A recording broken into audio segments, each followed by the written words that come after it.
Welcome into Back of the Net, the Friday episode, as always, previewing all that's going to happen. Well, not all that's going to happen in Europe this weekend, but a lot of the main stuff that's going to happen this weekend. It's the last preview show before this international break that is just snuck up on us out of nowhere. We're already 4 match weeks into the season, and now we got an international break coming up. That doesn't mean the content's going to stop, though. The content will keep flying here. Today it's the Sheriff Tiraspol jersey, the Moldovan champions, when they beat Real Madrid. That was 2 years ago at the Bernabeu in the Champions League group stage. We're going to get into that later because today's show is jam-packed. Not only are we previewing the weekend, we're taking a look at all those group stages that have been drawn these past 48 hours. Some very interesting matchups, to say the least. Can't wait to get into that, so we might as well just start getting right into all these breakdowns. So we'll start as we always do. We'll start in the Premier League. Today, at Kenilworth Road for the first time in the Premier League, Luton Town hosted a home game. They played West Ham United. Luton Town fall in this game 2-1 to the Hammers. It really wasn't much different from any other Luton Town game this year. They've just been completely outmatched. The only positive I would say is that they got their first goal on the season, which is kind of huge. They probably should have got a penalty in the 95th minute for a West Ham handball and the opportunity to draw the game, but the refs didn't see it that way, even though it was quite clear that it was a handball. I don't know. I don't know what VAR is anymore, honestly. I don't know what it's there to decide. So, like I said, it wasn't really any different than any other, Luton game this year. They don't look good at all. I feel bad for them just because they should be, we as fans should be getting something so much better. But hey, the Luton Town fans are living the dream, playing Premier League football. So who's really to blame here, basically? Moving on to Saturday, the early game of the weekend. We have 2 teams that will be battling relegation all year. It is Sheffield United. It is Everton. I said last week, for Everton, they needed to win that game because all points are going to be crucial, and they ended up losing, obviously, 1-0 to Wolves. This is another one of those games. They are going to have to win this game. I'm going to say the thing for the other side too with Sheffield United. They have to win this game also. This is a game where either side must get 3 points because all those points are going to be so crucial to, make it or stay in the Premier League this year. And who knows, maybe that doesn't even matter in the end and they both aren't there. So this is going to be quite an interesting game. It's still early on in the season, but I still think it's going to be quite a struggle for both of these teams to stay up this year. Moving on to the 3 o'clock window in the UK, the 10 a.m. window here in the US. Brentford host Bournemouth. Brentford has had an interesting start to the season. I think they're an interesting team to watch. They have the talent to finish in the top 7. I just don't know if they get there, honestly. I think there's so many teams that are currently better than them that can, finish above them. I think they're going to falter mid-season and they're going to end up finishing mid-table, but it's still early on. I still think this is a Bournemouth team that is easily winnable for Brentford. And yeah, Bournemouth, I'm not really sure about either. I still think they'll be battling relegation at the end of the year. I don't know if I agree with the manager's tactics right now. It just doesn't seem to fit Bournemouth's style well, so kind of worried about them still. Burnley, newly promoted team, host Tottenham. Tottenham coming off a loss in the Carabao Cup this week. So it's going to be interesting to see if they can bounce back from that loss. I'm not 100% sure what to expect from this game, just given what we saw on Thursday. So should be quite an interesting watch there. Chelsea host off against Nottingham Forest, a.k.a. both teams want to buy every single football player on earth derby. It seems like if you weren't going to Chelsea this transfer window, you were going to Nottingham Forest, and if you weren't going to either, you were going to Saudi Arabia. So this should be an interesting game. I think both teams are better than their records, or not records, but what their future looks like, I guess I would say, because both seem destined for a mid-table finish this year. I think both teams are better than that. I'm hoping that Forest, sneak away with 3 points here, but I just don't think that's going to happen. I think Chelsea will end up winning this game. Manchester City host Fulham. Should be an interesting watch, given that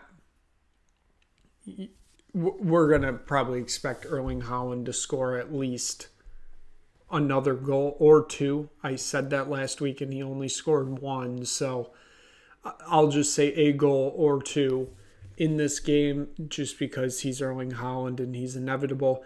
And Fulham, it's going to be interesting to watch. They lost Alexander Mitrovic to Saudi Arabia.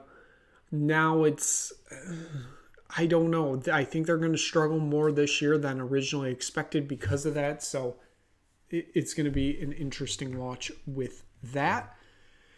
Then in the 12:30 window here in the U.S., that is prime time there in England. That's the 5:30 kick. Brighton Hove Albion for the second weekend this time slot. They host Newcastle United this time. Last week they lost to West Ham United 3-1. It's going to be interesting to see if they can bounce back from that. They haven't played any games since then.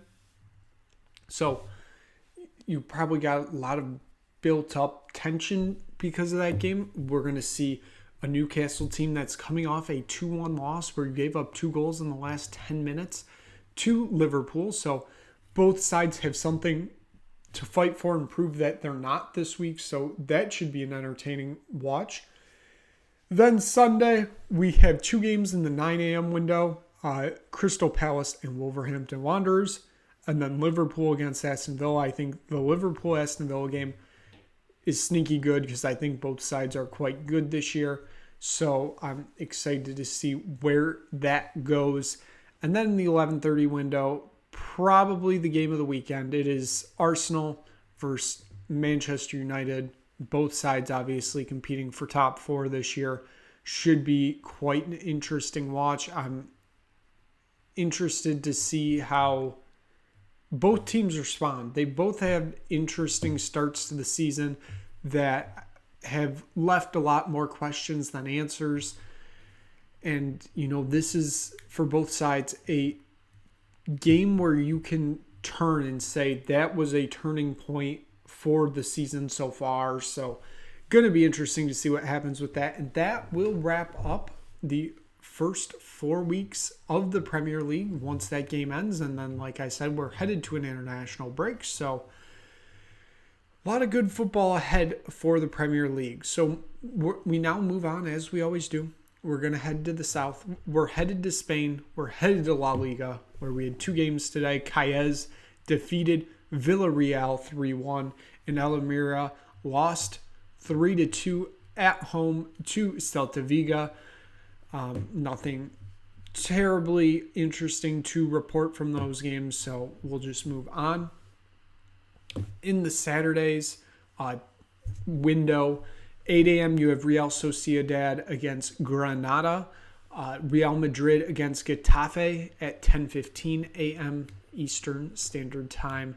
Getafe made a interesting loan signing this afternoon in the final hours of the transfer window, getting Mason Greenwood from Man United, a player that probably shouldn't play another kick of football, but alas, if you're good at football, you can get away with things. So, yeah, I still don't think he should be playing, but here we are. Deportivo Alvarez host, that is Valencia. I almost said Villarreal there. Valencia should be an interesting game there. 2 teams that are probably going to be fighting each other in that mid-table area this year. So should be an interesting matchup there. And then to close Saturday, you have Real Betis against Rayo Vallecano. Vallecano coming off that 7-0 loss to Atletico Madrid. So going to be interesting to see if they can bounce back from that. And then Sunday, you have Granollers against Las Palmas. That should be interesting, I'd say. I think both sides are kind of a little bit opposite of the spectrum. Not totally, but one team is much better than the other, and I think Granollers is that team that's much better. Mallorca host Bilbao in Mallorca, obviously.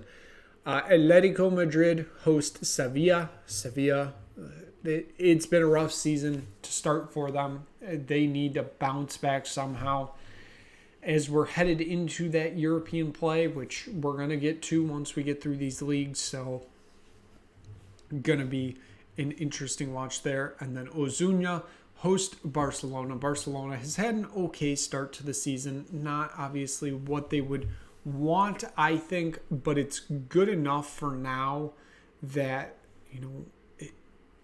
just getting to this international break, I think, was a major point for a lot of these teams. Just if you get there and you're not being absolutely terrible, you still have hope. Like Barcelona, they drew that game first weekend of the year against Getafe 0-0. They got 2 wins since then, so they sit on 7 points. It like I said, it's not a terrible start. You probably want to pick up all 3 points in that Getafe game, but sometimes you can't win those. So given that, it's been a decent start for Barcelona. So that is La Liga for match week 4. Should be an interesting watch there before we get to that international break. Got quite a few interesting games during the international break that we will definitely cover here. So moving on, we'll move on to the Bundesliga this evening in Germany, this afternoon here in the U.S. Dortmund drew 2-2 to Heidenheim. Dortmund, they had a good game match week 1, and then match weeks 2 and 3 has left a lot to be desired from them. I don't like the idea of what they're doing right now, just given that they just don't look good, really. I feel like these past 2 weeks you can't be drawing to 2 newly promoted teams if you want to be competing for the title. I feel like you just got to be better than that. So they go into this international break probably with a few more questions than answers. So that's a little bit worrying for Dortmund at this moment. Moving on to Saturday, Augsburg host off against Bochum. We have Bayer Leverkusen hosting Darmstadt. Hoffenheim hosting Wolfsburg. Stuttgart versus Freiburg. Werder Bremen versus Mainz. And then in that 12:30 time slot, you have Mönchengladbach against Bayern Munich. This Darmstadt Bayer Leverkusen game, I feel like has the chance to be quite interesting. I feel like Darmstadt, yes, they were newly promoted, but I feel like they're a little bit better than what people thought.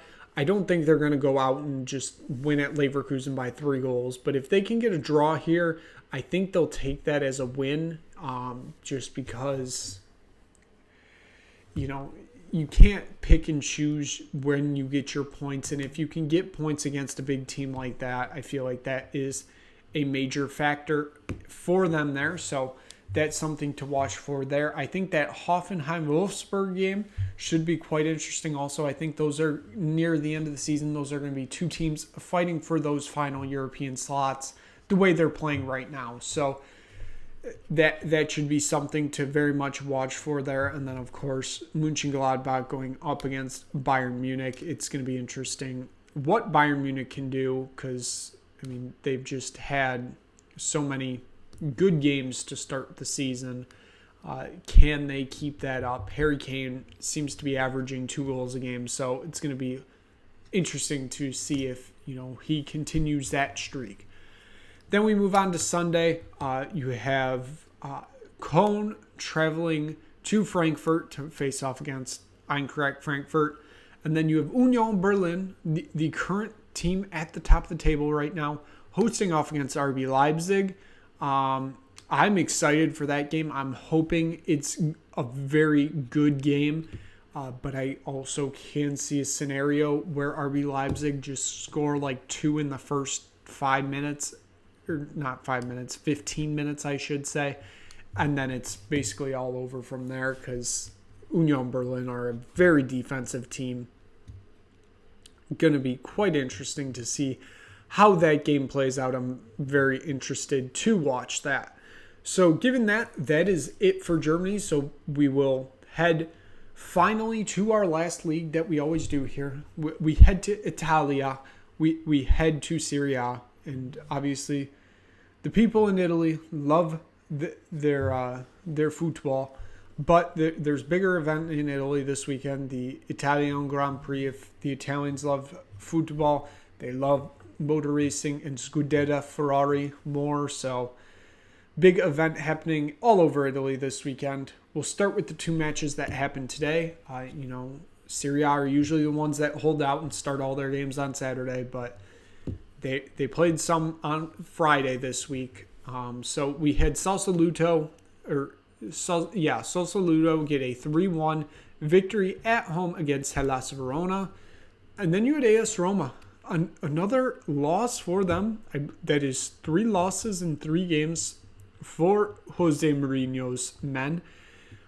To AC Milan 2-1. Yes, it's 3 match weeks into the season, but at some point, it's got to be like, what's gone wrong here? I feel like I'm not saying they should be on 9 points right now. They should be on probably at least 5. I'm worried about AS Roma right now. I believe Mourinho can turn it around, but as of right now, this is just not good. I don't think Romelu Lukaku is the answer, but Mourinho can just work miracles on people sometimes, so would not be surprised if that happens either. So moving on to Saturday, Bologna face off against Cagliari. Udinese host Frosinone, Calico. Atalanta host Monza, since that is where the Italian Grand Prix is, Monza. I wouldn't expect Monza to be home this weekend because that would have just created absolute nightmares in that city. And then you have the Scudetto winners Napoli facing off against Lazio. Lazio, another team that has not had a good start to the season at all. 2 losses in 2 games. Something has gone wrong at Stadio Olimpico in Rome, because that is both where Lazio and Roma play, and neither of them have wins this year. So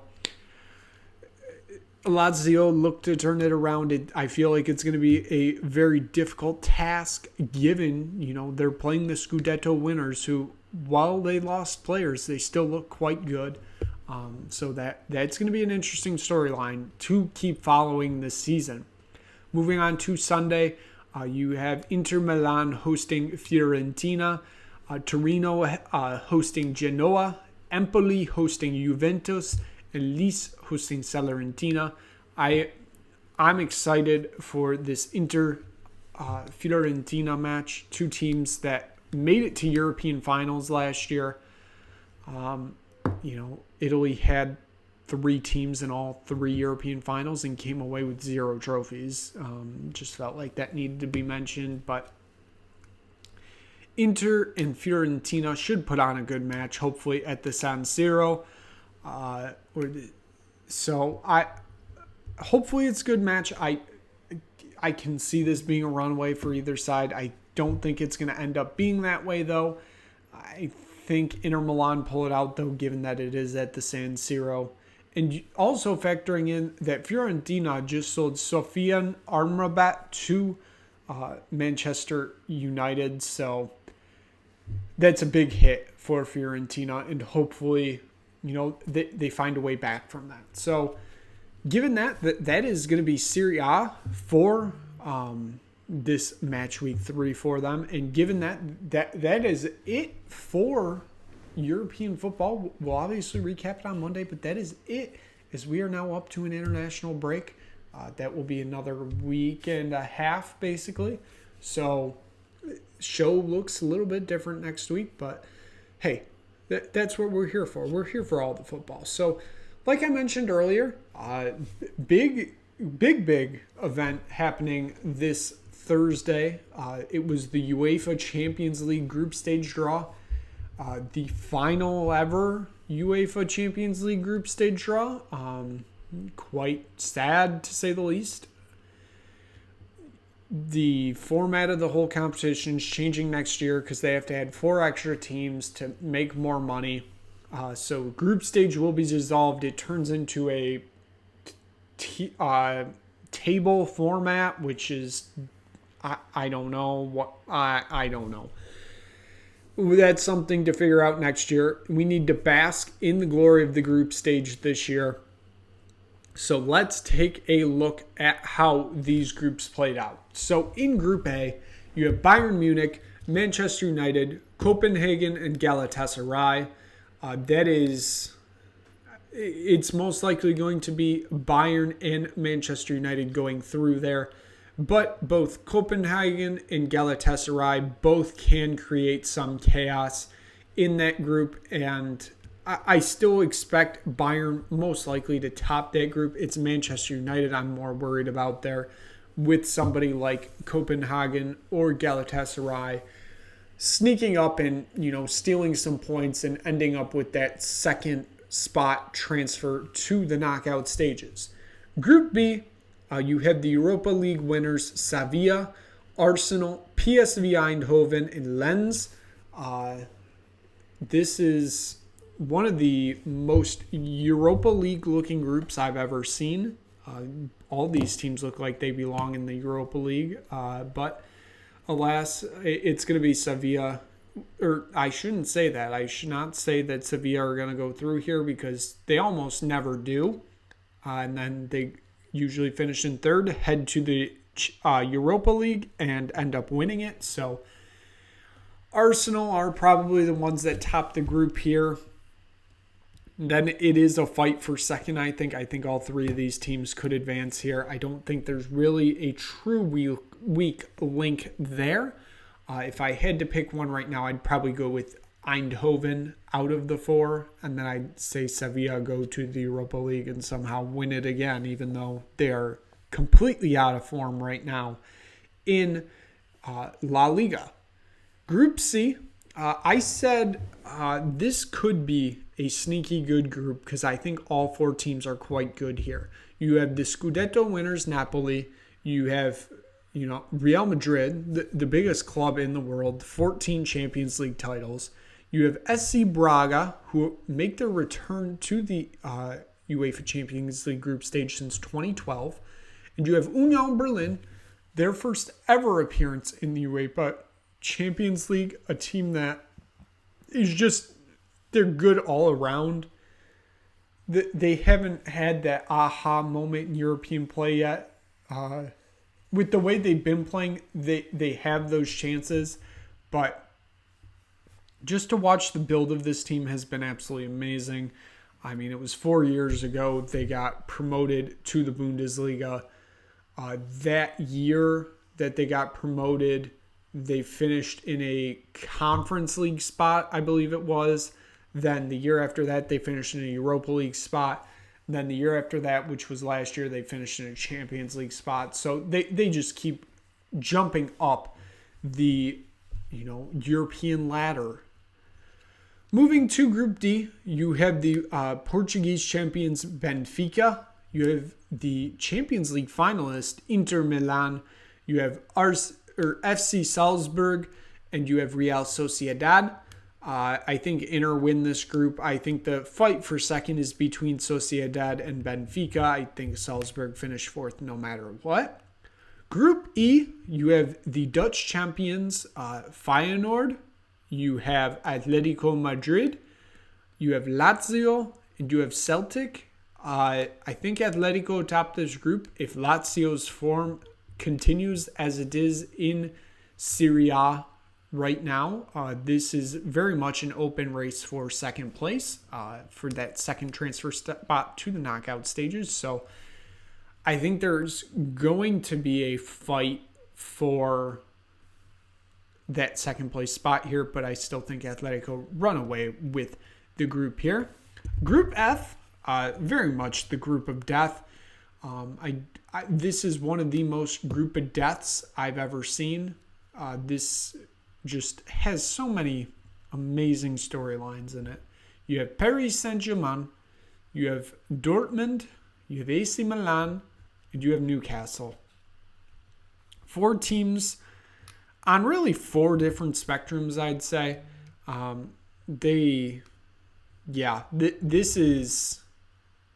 This is one of the best groups I think I've seen.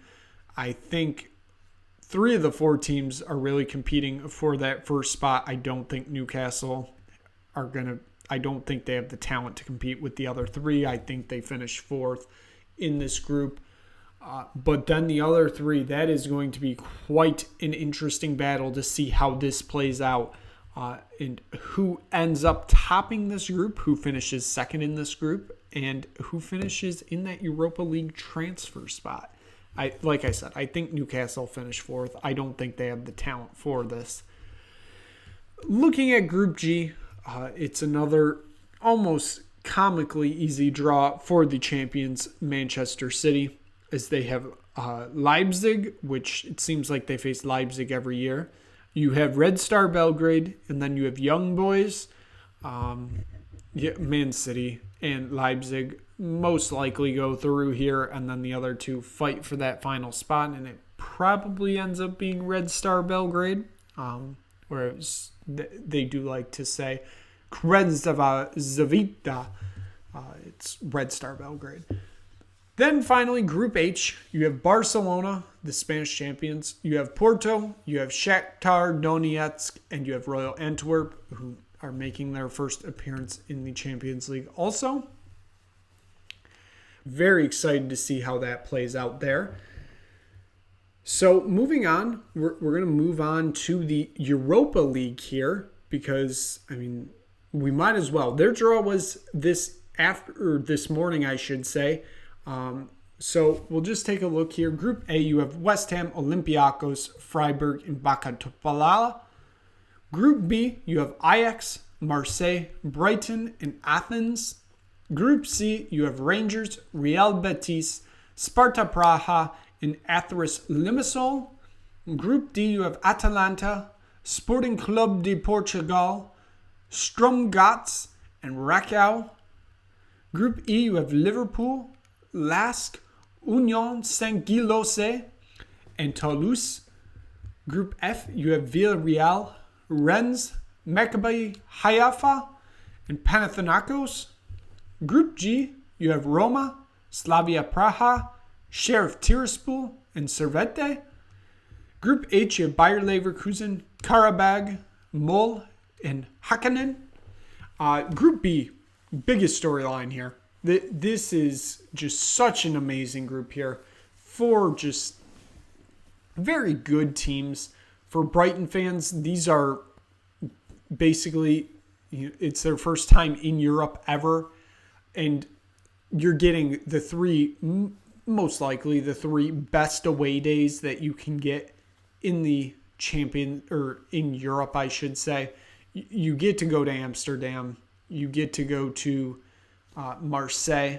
You get to go to Athens. Those are 3 just amazing stops right there. Should be quite an interesting group, no matter what, to see how that plays out. But I also think Group G, quite interesting, because if Roma keep up their play right now, that group is wide open for anybody to take.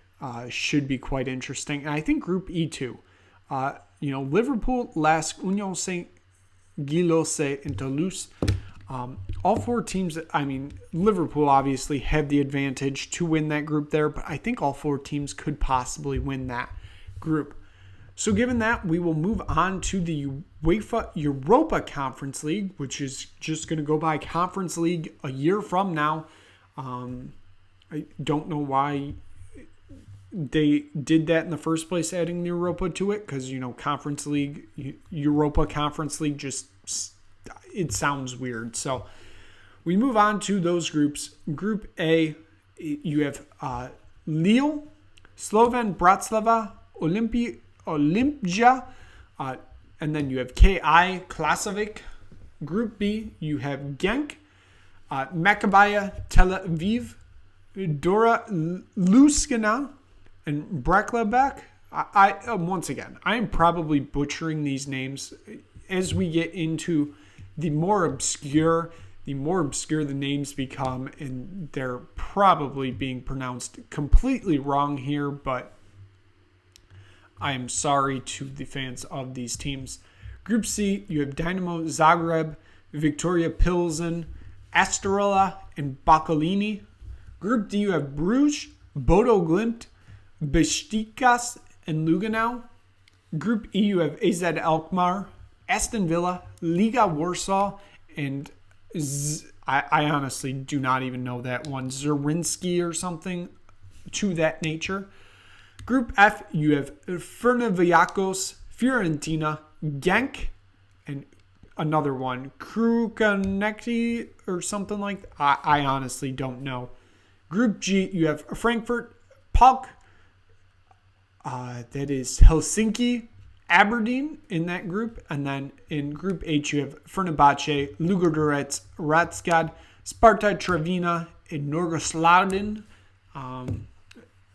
Group E, I think, is the best group here, and I'm not just saying that because that's the only one with the English team in it. I think Aston Villa, AZ Alkmaar, and Liga Warsaw should all be three quite interesting teams in this group to watch out for. None of the other groups have like a close fight, it seems.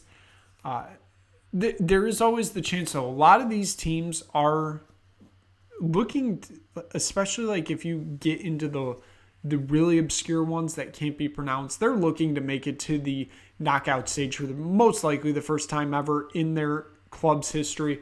So should be quite an interesting. The Europa Conference League is my favorite one because you do get all these random teams getting Europa or European tournaments, I should say, and actually feeling like you might have a chance of winning it. Yes, once we get to the knockout stages and you get all those teams that finished in third place in the Europa League, yes, it becomes kind of diluted. But just to see the joy of some of those fan bases getting those European games and, trying to get to that knockout stage, it's just awesome to watch. So given that was the group stage draw for those three tournaments, it should be quite interesting to see how this all plays out. We'll obviously follow it here this year. But given that is going to be it for today. We covered a lot of ground there. So hopefully you enjoyed this episode, this extended episode of the preview of this weekend, but also looking at those group stage draw results. A lot has happened. Hopefully you enjoyed it. If you stumble across this video, hit that like button, hit that subscribe button, tell anybody you know about this channel. We will be back on Monday for another Back of the Net, recapping everything that happened this weekend. Most likely a preview of some of the international games that we have ahead of us. So thank you so much for tuning in, and we will see you then.